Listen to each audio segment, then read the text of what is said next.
실패가 없는 것이 아니라 실패했을 때 예수님의 손을 잡고 다시 일어서는 것입니다.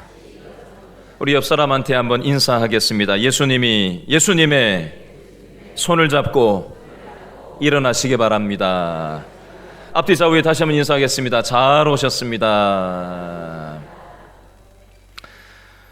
여러분, 고사성어 중에 맹인모상이라는 고사성어가 있는데 무슨 뜻인지 아시나요?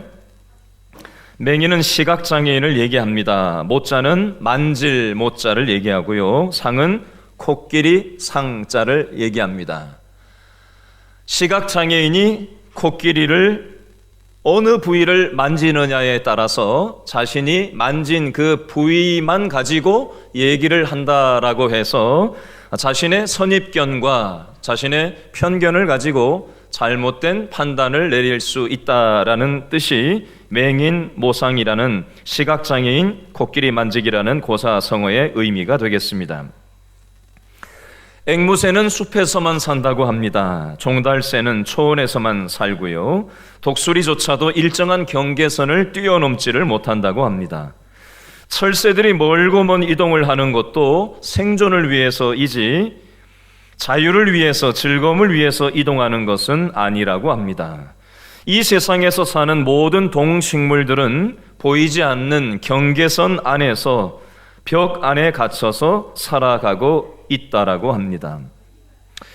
오늘 우리가 읽은 이 본문의 제자들도 어떤 면에서 시각장애인들이 자신이 경험한 것을 가지고 전체가 그런 것처럼, 그릇된 판단을 내린 것처럼 제자들도 예수님에 대해서 부분적인 경험을 하고는 그것이 전체인 양 잘못된 부분적인 신앙을 하고 있었다는 겁니다. 그래서 예수님께서 오늘 본문을 통해서 체험학습을 시키시면서 예수님께서는 땅에서만 능력을 발휘하실 수 있는 분이 아니라 물에서도, 그리고 바람도 잠재우실 수 있는 그런 예수님이라는 사실을 오늘 본문을 통해서 말씀하고 계십니다.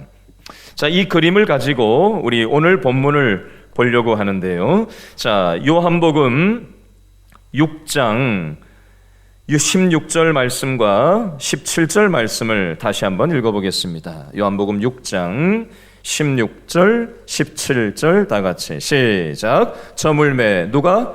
제자들이 바다에 내려가서 배를 타고 바다를 건너 가버나움으로 가는데 이미 어두웠고 예수는 아직 그들에게 오시지 아니하셨더니. 아멘.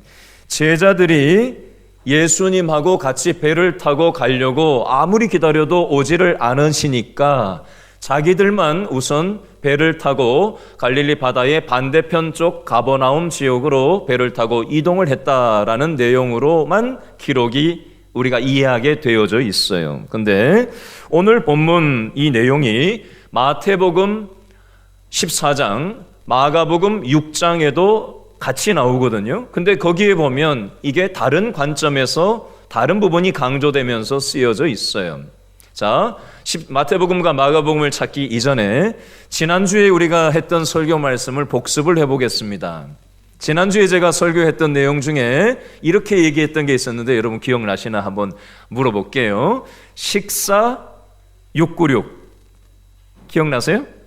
식사 696. 식사가 뭐라 그랬죠? 오병이어 사건. 예수님이 보리떡 5개, 지난주 본문이죠. 요한복음 6장 오늘 1절부터 15절 말씀 지난주 본문인데요. 오병이어 사건. 물고기 2마리와 보리떡 5개로 남자 5,000명과 또 처자식들 수만 명을 먹인 것을 오병이어 사건. 물고기 모양. 교회 하면 물고기 모양 많이 이렇게 인식을 하는데 그 오병이어의 기적이 지난주 본문이었어요.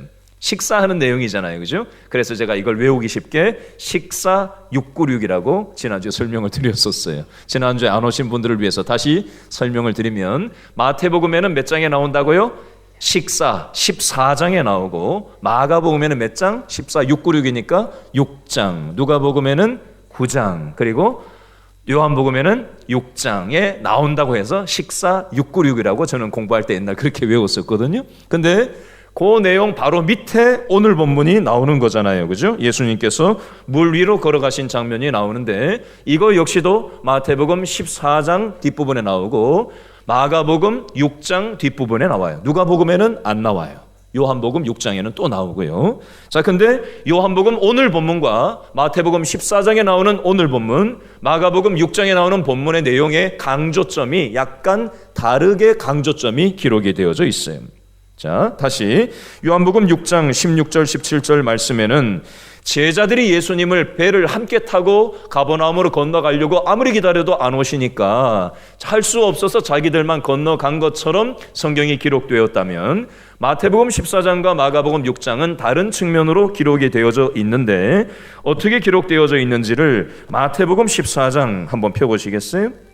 자, 요한복음 6장 다시 올 거니까 꼽아 놓으시고 마태복음 14장을 찾아서 꼽아 놓으세요. 그리고 마가복음 6장도 또 찾을 거예요. 몇 번 왔다 갔다 할 거예요 오늘. 자, 그러니까 세 군데를 다 꼽아 놓으셔야 돼요. 자, 마태복음 14장 22절 말씀 먼저 찾아볼까요? 마태복음 14장 22절에는 어떻게 다르게 쓰여져 있는지 한번 찾아보겠습니다. 자, 마태복음 14장 22절 말씀 다 같이 읽을까요? 시작. 누가? 예수께서 즉시 누구를? 제자들을 재촉하사 자기가 무리를 보내는 동안에 배를 타고 앞서 건너편으로 가게 하시고. 자, 여기 보면 좀 전에 요한복음하고 어떻게 다르게 쓰여져 있죠? 예수님이 제자들을 배 타고 먼저 가라고 얘기하시는 장면이 강조점이에요. 자, 요거 꼽아 놓으시고 이따가 또 올 거예요. 자, 마가복음 6장으로 가보시겠어요? 마가복음 6장 45절. 여기는 어떻게 쓰여져 있나 볼까요? 자, 마가복음 6장 45절. 마가복음 6장 45절. 64페이지 마가복음 6장 45절 다 같이 시작. 누가? 예수께서 즉시 누구를? 제자들을 재촉하사 자기가 무리를 보내는 동안에 배 타고 앞서 건너편 벳세다로 어떻게 하셨죠? 가게 하시고. 자, 마가복음과 마태복음에는 똑같이 쓰여져 있는데 예수님이 제자들한테 뭐라고 얘기하셨어요? 너희들 먼저 배를 타고 갈릴리 바다 건너편 가버나움 지역으로 먼저 가라라고 명령하셨고, 이 말씀을 듣고 제자들은 그대로 뭐 했어요? 말을 듣고 순종하고 있는 장면이 나옵니다. 자, 이것을 가지고 요 첫 번째 초점을 가지고 우리가 좀 적용해서 설명을 좀 해보겠습니다. 저와 여러분들이 오늘 딴 데 놀러 가지 않고 주일날 이 예배에 온 이유가 뭐지요? 예수님을 믿기 때문에, 그리고 예수님 뜻대로 우리가 완벽하게 살아내지는 못해도 살려고 하는 마음의 중심이 있기 때문에 오늘 저와 여러분이 이 자리에 온 줄로 믿습니다. 아멘? 그렇죠. 자, 그러면 믿음으로 순종하면서 살아가면 예수님이 제자들한테 배 타고 먼저 가버나움으로 건너가라고 말씀하셨다면, 그리고 제자들이 그대로 순종했다면 예수님께서 이 제자들을 뒷감당을 해 주셔야 돼요? 나 몰라라 해야 돼요? 뒷감당을 해 주셔야 맞잖아요. 그렇죠?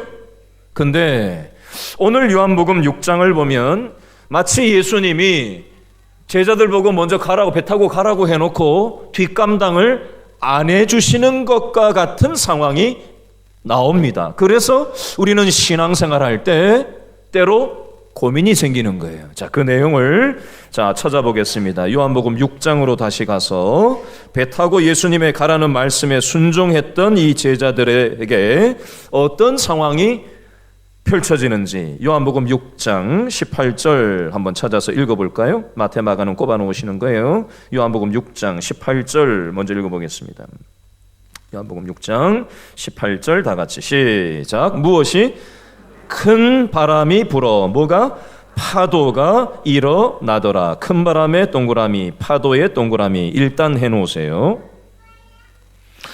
자, 여러분들 이 제자들이 지금 배 타고 갈릴리 바다를 가로질러서 가버나움 지역으로 이동하고 있는데 이 갈릴리 바다, 갈릴리 호수를 뺑 둘러서 있는 산지가 있었는데 레바논 산맥의 남쪽 끝자락이 바로 이 갈릴리 호수 북단에 있었어요.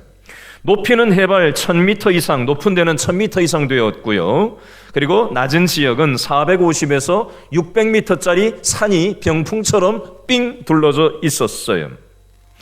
그리고 이 갈릴리 호수 바다라고도 불리는 이곳은 해수면보다도 한 200m 정도 낮은 지형이었어요.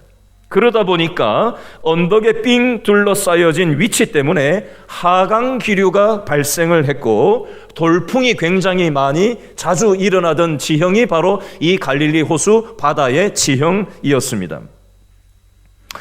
좀 전에 읽었던 요한복음 6장 18절에 큰 바람이 불어 파도가 일어났다라고 되어 있는데 리빙 바이블이라는 성경에 보면 게일이라는 표현이 있는데 이것은 초속 17에서 29m의 강풍이 불 때 이 게일이라고 단어를 씁니다.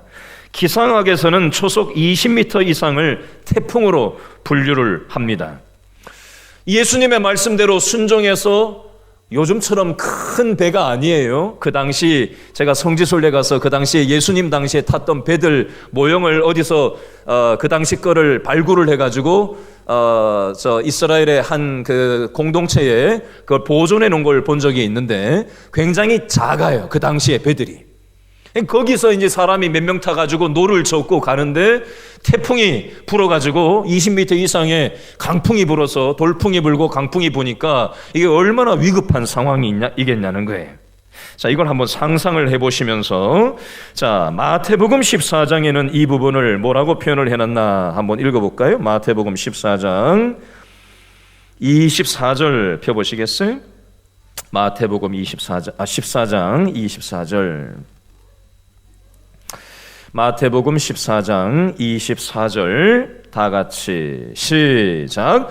배가 이미 육지에서 술이나 떠나서 무엇이 바람이 거스름으로 물결로 말미암아 뭘 당했다고요? 고난을 당하더라. 다시 제가 핵심만 얘기하면 바람이 거스름으로 물결로 말미암아 고난을 당하더라 이렇게 되어 있고요. 자, 다시 꼽아 놓으세요. 마가복음 6장으로 가보세요.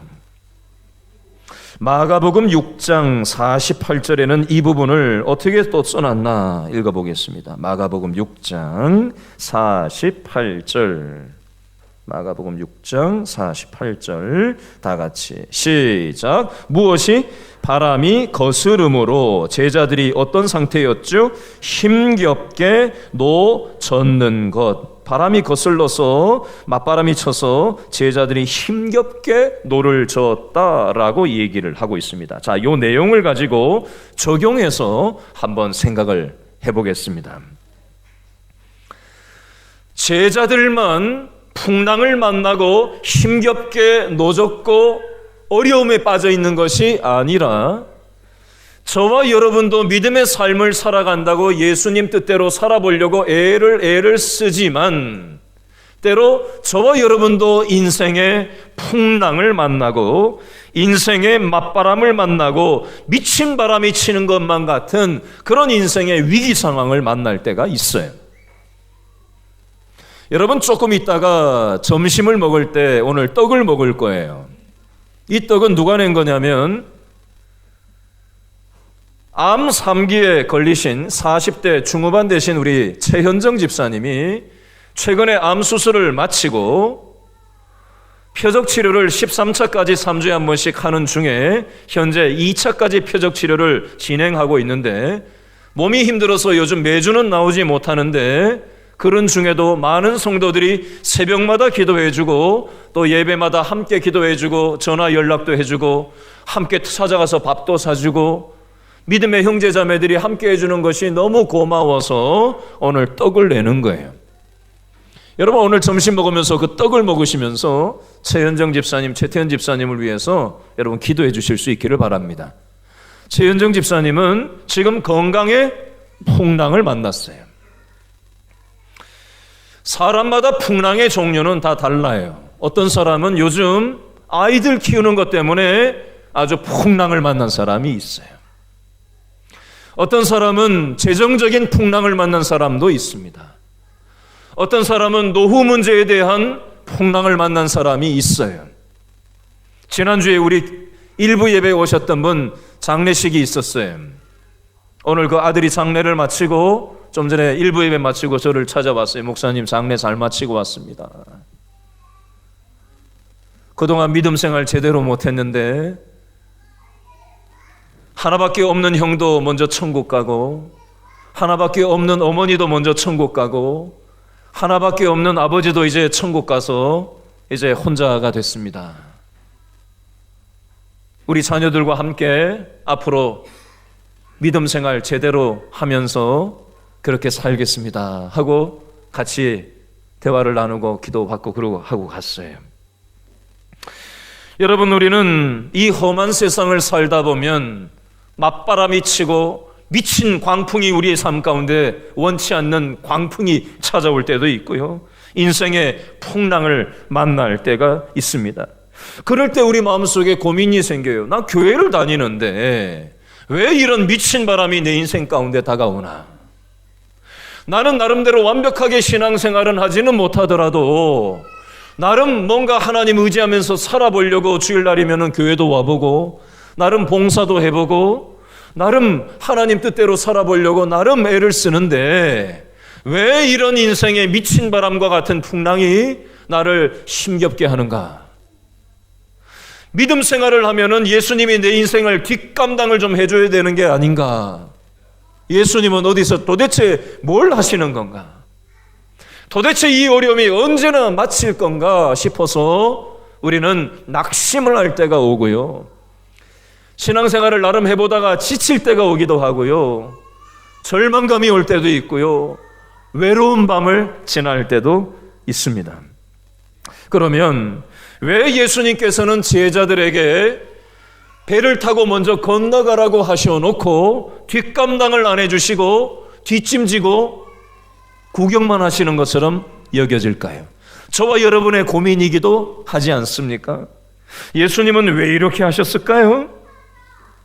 예수님은 이때 어디서 뭘 하고 계실까요? 자, 그 내용이 마가복음 6장 48절에 있는데 찾아서 한번 읽어볼까요? 예수님 어디서 뭐 하고 계신가? 마가복음 6장 46절 그리고 48절 읽어보겠습니다.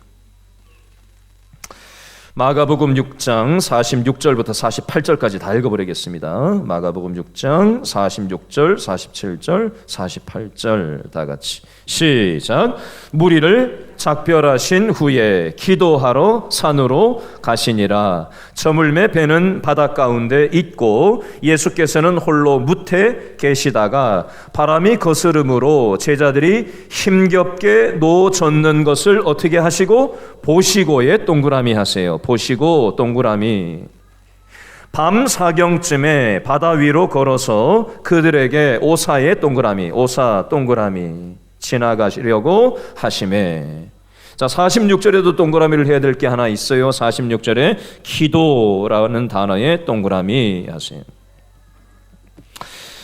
예수님께서는 제자들을 먼저 배 타고 갈릴리 바다 건너편 가버나움으로 가라고 해놓고 풍랑을 만나서 힘겨움에 빠져있는, 절망 가운데 빠져있는 이 제자들을 나 몰라라 하시고 뒷짐지고 계신 분이 아니시라. 이 제자들을 위해서 지금 첫 번째로 46절에 뭐하고 계신 거예요? 기도하고 계시고 48절에 보고 계시고 그리고 보실 뿐만이 아니라 이 제자들에게 찾아오고 계신 예수님의 모습이 나와져 있습니다. 여러분, 이 예수님께서는 저와 여러분의 인생 가운데도 마찬가지예요. 지금 저와 여러분이 인생의 광풍을 만나고 저와 여러분이 인생의 가지가지 문제 가운데 절망의 밤을 보낼 때 예수님은 뒷짐지시고 나 몰라라 하시고 계신 분이 아니라 지금 저와 여러분들을 향해서 뭘 하고 계신 거예요? 기도하고 계시고 그리고 안타까워하면서 바라보고 계시고 그리고 우리의 삶 가운데 이 예배를 통해서 우리에게 찾아오시는 예수님이신 줄로 여러분 믿으실 수 있기를 바랍니다.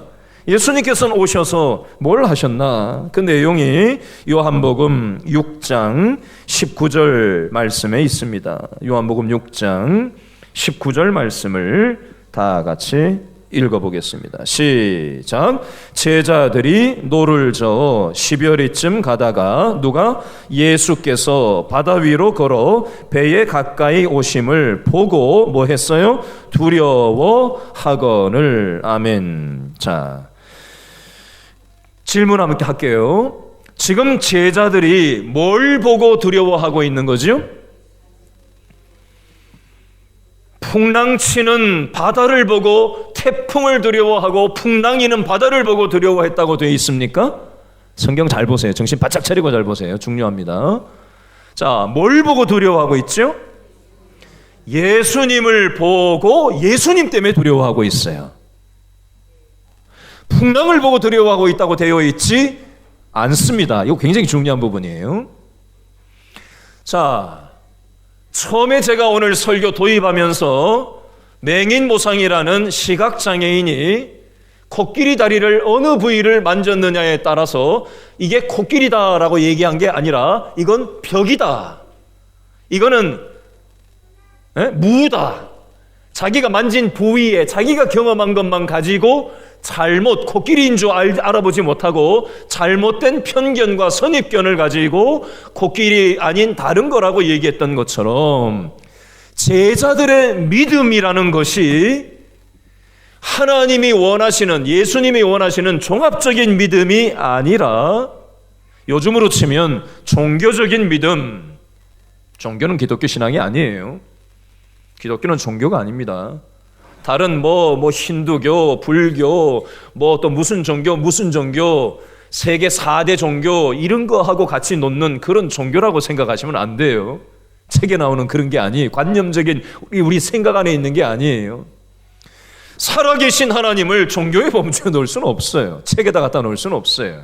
우리는 우리의 사고의 인식의 틀 안에서, 사고의 틀 안에서 내가 경험한 그 지엽적인 부분이 하나님이라고 우리는 나름으로 하나님 상을 만들어 놓고 마치 시각장애인이 코끼리를 알아맞히지 못하고 자기가 느끼고 경험하고 자기의 인식의 틀에서만 그게 마치 이거다라고 번지수 잘못 짚는 것처럼 제자들도 지금 아직 하나님에 대해서, 예수님에 대해서 종합적인 인식을 갖지 못하고 지엽적인 자기가 경험한 그 제한된 한계 속에서 자기 틀 안에서 예수님을 인식하고 있었기 때문에 예수님께서는 오늘 이 본문을 통해서 체험학습을 통해서 먼저 배 타고 가다가 너희들이 노를 저어보라는 거예요. 그리고 가버나움으로 한번 먼저 가보라는 거예요.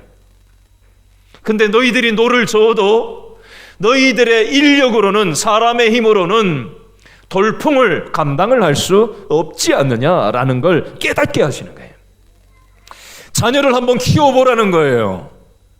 내 힘으로 자녀 키워보는 것이 얼마나 골머리 앓는 일인지, 내가 돈 문제에 대해서 최선을 다해보라는 거예요. 돈은 벌어질 때도 있지만 또 한 방에 나가는 수가 있습니다. 내 힘으로 하는 것이 참 유한하고 한계가 있다라는 것을 예수님은 노젓는 이 최선을 다해 보았지만, 내 인생의 주인 노릇을 하면서, 내 인생의 선장 노릇을 내가 하면서 최선을 다해서 노를 저어보지만 그거 가지고 한계가 있다라는 유한한 존재라는 것을 깨닫게 하시면서 체험학습을 시키시고, 그러면 내 힘으로 안 되면 어떻게 해야 되나?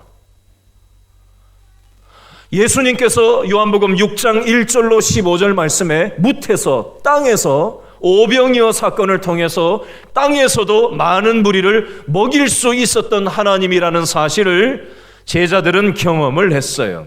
근데 방금 우리가 읽었죠. 제자들이 뭐 때문에 두려워하고 놀랬다고요? 예수님 때문에 놀랬어요. 왜 예수님 때문에 놀랬죠? 예수님이 자연의 이치를 거슬러서 물 위로 걸어오시는 것 때문에 놀랐어요. 어떻게 사람이 물 위를 걸어올 수 있지? 라는 사실 때문에 놀랐어요. 왜요? 예수님은 완벽한 하나님이라는 인식이 제자들에게 아직 없었거든요. 하나님이라고 생각하지 않았던 분이 물 위로 자연의 이치를 거슬러서 걸어오는 걸 보고 놀라 자빠질 수밖에 없었던 거예요. 지금 풍랑 때문에 두려웠다는 얘기하는 게 아니에요. 예수님의 힘은 뭐 어떻게 하다 보니까 먹고 사는 문제를 해결할 수 있는 오병이어 사건은 일으키실지 모르겠지만 이 바람과 풍랑과 바다 위를 자연의 이치를 거슬러서 걸어오리라고는 꿈에도 상상하지 못했는데 예수님께서 그 모양으로 나타나시니까 깜짝 놀라서 지금 두려워하고 있는 모습이 나와 있습니다. 그러면 예수님께서는 왜 오병이어 사건을 일으키시고 나서 제자들을 먼저 배 타고 가버나움으로 니네들끼리 먼저 건너가라고 해놓고 뒷감당 안 해주시고 노젓는 너를 최선을 다해서 저어봤지만 맞바람이 거슬러서 힘겹게 너를 지어갈 수 없어서 힘들게 만들어 놓으시고 그제서야 물 위를 걸어서 뒤늦게 나타나고 계시는 걸까요? 이걸 통해서 예수님은 뭘 가르치시려고 하시는 걸까요?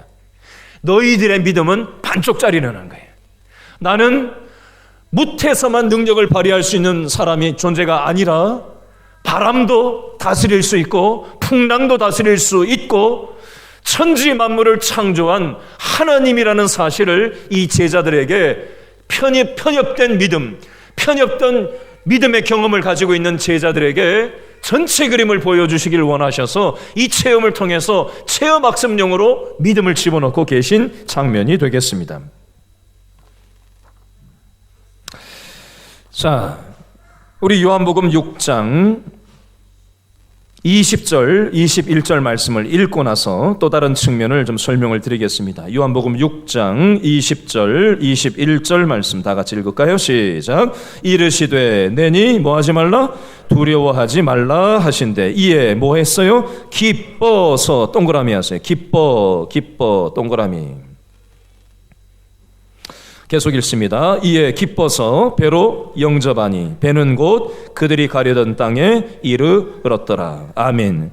제자들이 왜 기뻐하게 되었을까요? 그 이유에 대해서 생각해 보겠습니다. 여러 가지 이유가 있습니다.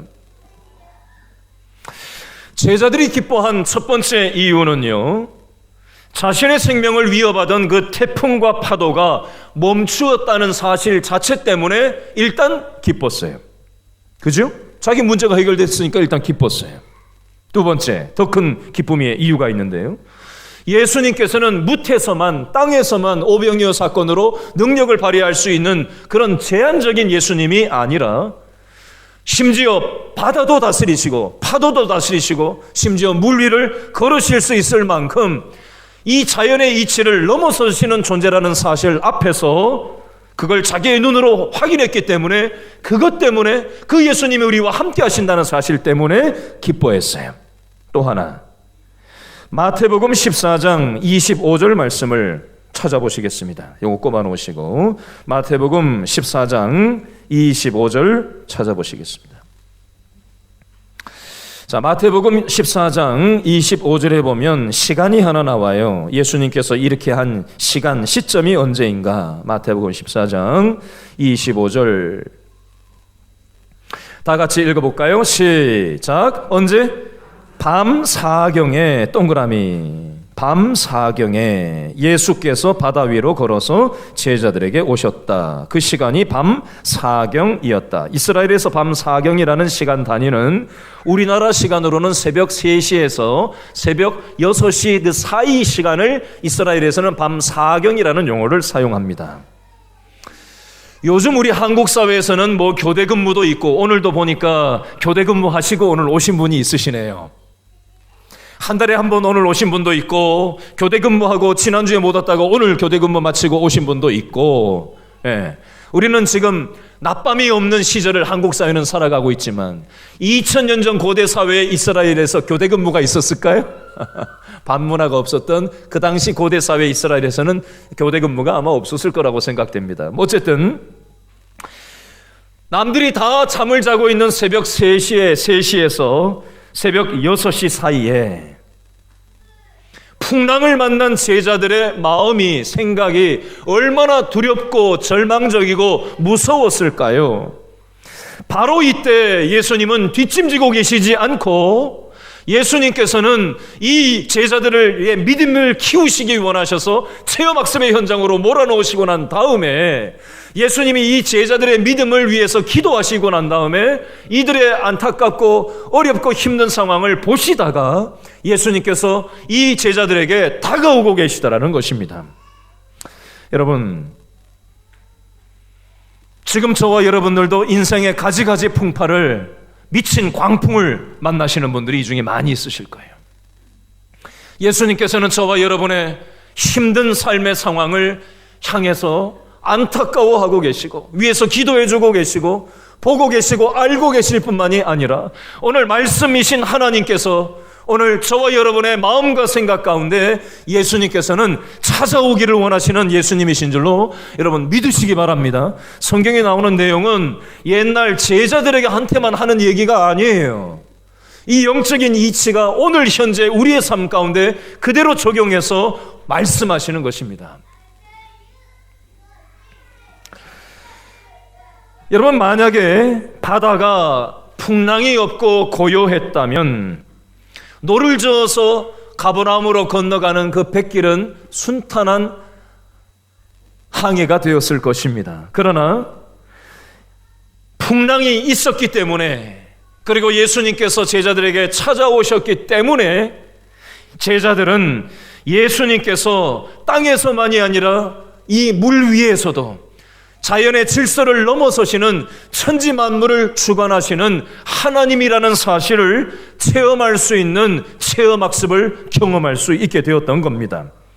그리고 밤 사경에 남들 다 자는 시간에, 외로운 시간에, 절망의 시간에 예수님께서는 이 제자들에게 찾아오셔서, 태풍을 뚫고 찾아오셔서 제자들을 향한 뜨거운 사랑을 지금 나타내 보여주고 계시더라는 것입니다. 예를 들어 보겠습니다. 요즘 일본에 대한 정서가 좋지 않은데 일본 얘기를 해서 죄송합니다만은 일본 기독교 작가 중에 미우라 아야코라는 기독교 작가가 있어요. 이 사람은 평생 질병으로 인해서 평생 건강의 문제 때문에 죽음의 풍랑 속에서 살았던 인물이었어요. 척추카리에스라는 질병과 폐병과 직장암이 번갈아서 계속해서 평생을 쫓아다니면서 건강의 문제에 있어서 죽음의 풍랑을 안으면서 평생을 살았던 사람이에요. 이 미우라 아야코가 이 건강의 문제에 미친 광풍 속에서 바로 살아계신 하나님을, 자신을 찾아오신 하나님을 만나게 되었고요. 그리고 그 하나님의 만난 그 경험을 책으로 풀어내면서 세계적인 기독교 작가로 아름답게 쓰임을 받았습니다. 여러분, 더 이해하기 쉬운 우화 하나를 가지고 여러분들에게 이 부분을 좀 설명을 해보겠습니다. 날아다니는 새 있죠, 새. 그죠? 네. 뭐라고 얘기를 하면 좀 반응을 좀 보여봐요, 반응을. 여러분들 그렇게 멀뚱 아무 대답도 없이 앉아서 그냥 그러고 있으면 이게 지금 듣는 건가, 마는 건가, 이게 쫄고 있나, 관심이 있나 없나 헷갈려요. 새 알죠, 새? 아이고, 대답 잘 하시네. 이렇게 반응을 하면 얼마나 좋아요. 자, 앞에서 한번 해보시라니까 얼마나 부담되는가. 자, 새에 대한 우화가 있는데, 하나님이 천지 창조를 하셨을 때 새들이 불만이 많았대요. 왜 불만이 많았냐? 다른 짐승들은, 일반적인 짐승이 다리가 몇 개 달려 있어요?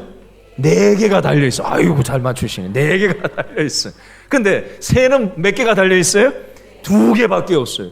그래서 새들이 불만이 많았대요. 아니, 누구는 다리를 4개를 주고 나는 2개밖에 안 주고, 나는 뭐냐? 나는 반토막이냐? 먹다 말았냐? 뭐냐? 이 새들이 불만이 많았대요. 거기다가 하나 더 해가지고 등짝에 뭐가 있어요?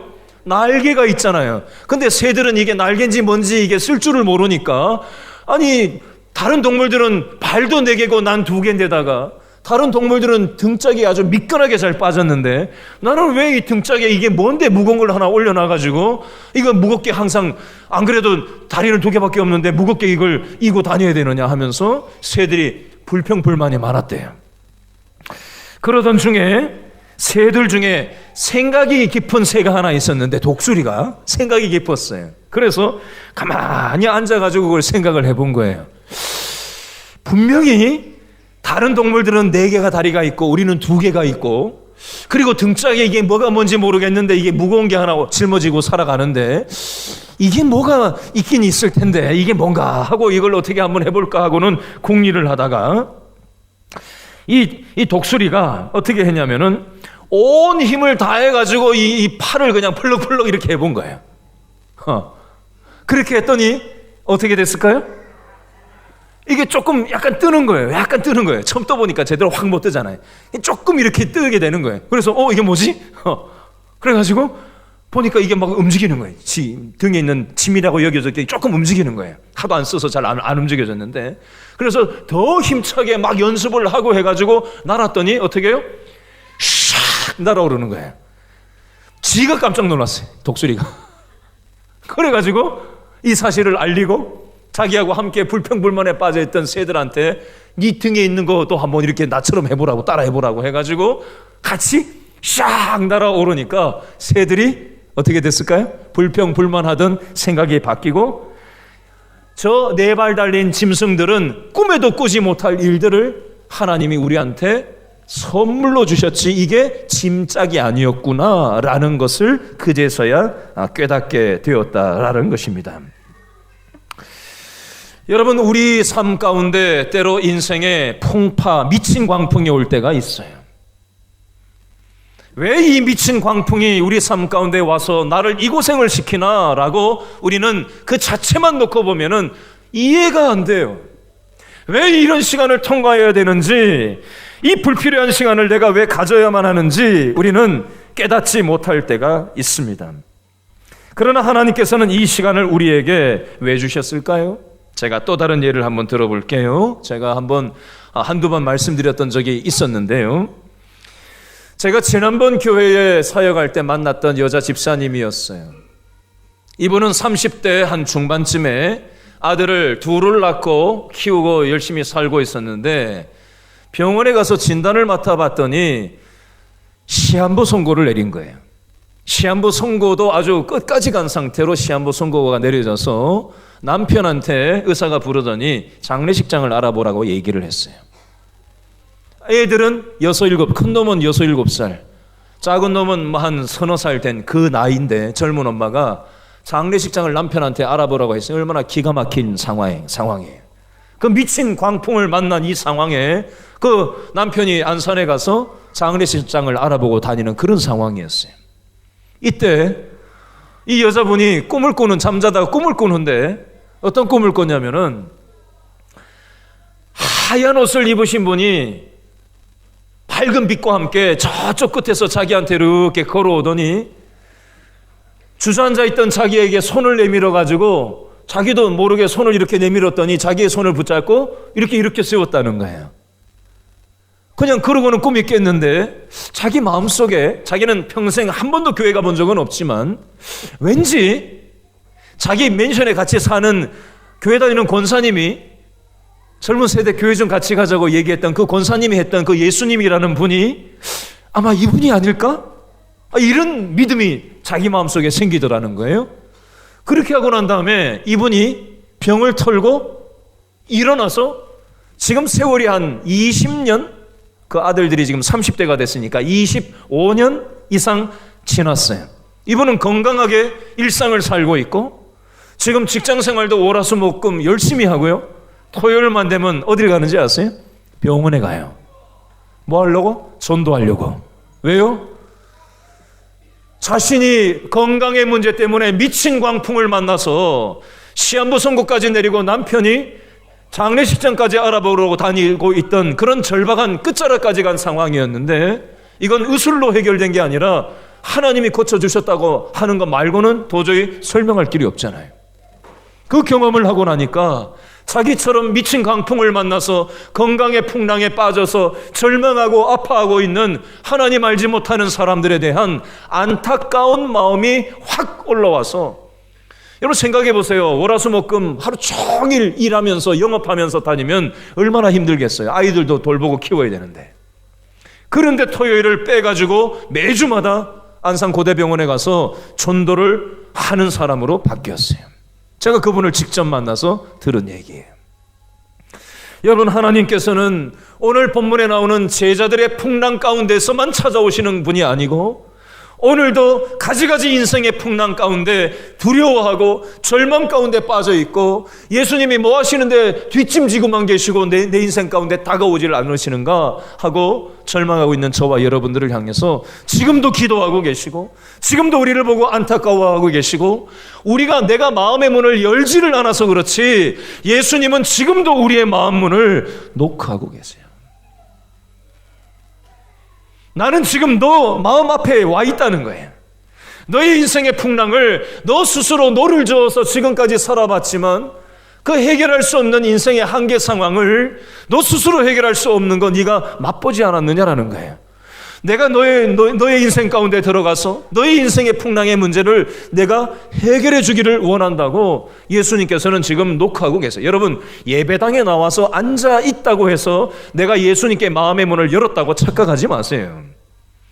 몸이 예배당 안에 와서 예배 형식 안에 머물러 있는 것과 내 마음의 문을 열고 나의 인생의 한계 상황에 대해서 인정하고 마음의 문을 열고 예수님께서 내 마음 안에 들어오셔서 내 생각과 마음을 주장하시는 삶은 완전히 다른 얘기예요.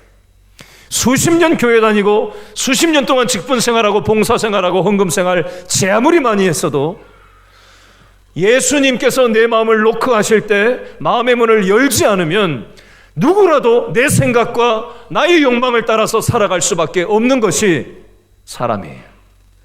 여러분, 우리는 신앙생활을 한다는 것은 실패하지 않는 걸 얘기하는 게 아니에요.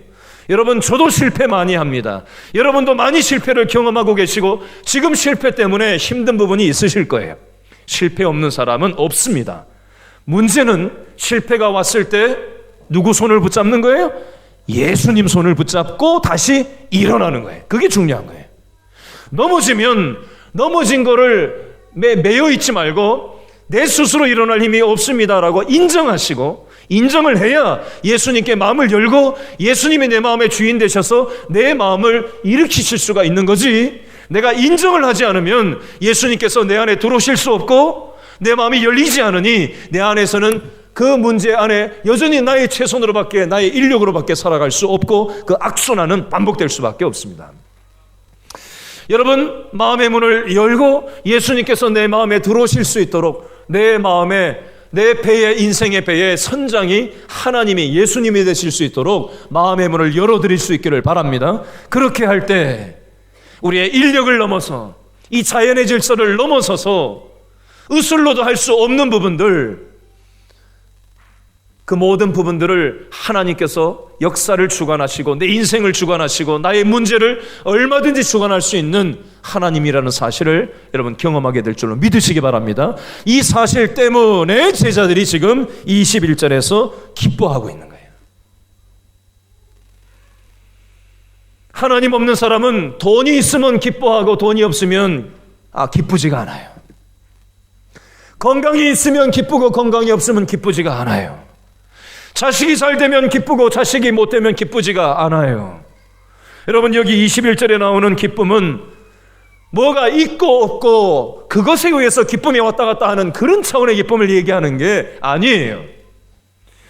우리 예수 믿는 사람들의 기쁨은 예수님께서 실패한 내 인생 가운데 오셔서 내가 스스로 할 수 없다는 것을 인정하는 사람, 마음의 문을 여는 사람에게 내 인생 가운데 예수님이 들어오시면 예수님이 내 인생 가운데 함께 하신다는 것 때문에, 그것 때문에 기쁜 겁니다.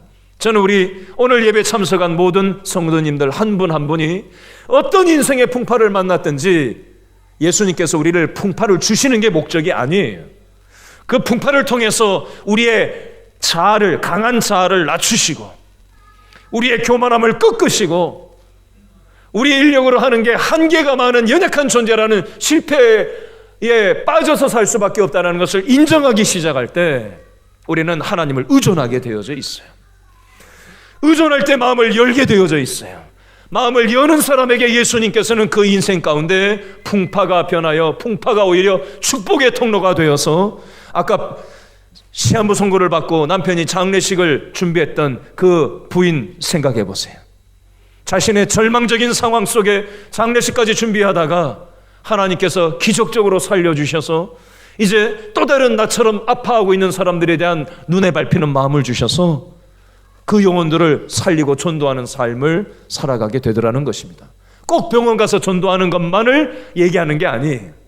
하나님께서 우리에게 짐처럼 주셨던 그 영역이 믿음이 들어가고 예수님을 만나고 나면은 그게 축복의 통로가 되어서, 그게 자양분이 되어서 또 누군가를 살리고 세우고 위로하고 격려하는 축복의 씨앗이 될 수 있다는 사실입니다. 여러분, 저와 여러분은 실패합니다. 다시 한번 따라하겠습니다. 신앙생활은 실패가 없는 것이 아니라 실패했을 때 예수님의 손을 잡고 다시 일어나는 것입니다. 우리 옆 사람에게 한 번 더 인사하겠습니다. 예수님의 손을 잡고 다시 일어나시기 바랍니다. 아멘. 기도하겠습니다.